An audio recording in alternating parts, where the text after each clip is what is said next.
পাড়ার কিচেনে আপনাদের সবাইকে স্বাগতম। চলুন শুরু করা যাক। ফ্রাই প্যানে তেল গরম হলে তার মধ্যে কিমা করা রসুন ও কিমা করা লাল কাঁচামরিচ দিয়ে দিলাম।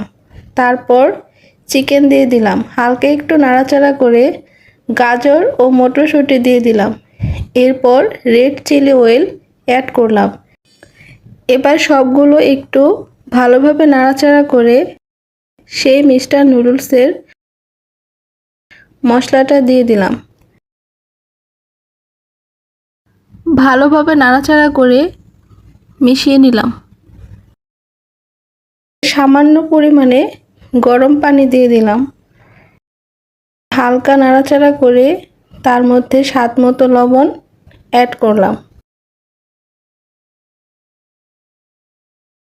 আগে থেকে সিদ্ধ করা ডিম ও নুডলস দিয়ে দিলাম।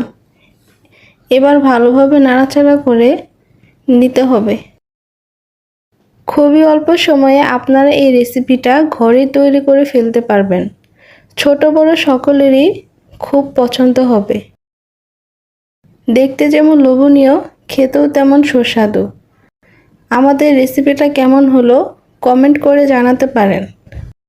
নাড়াচাড়া করে তারপর নামিয়ে নিব।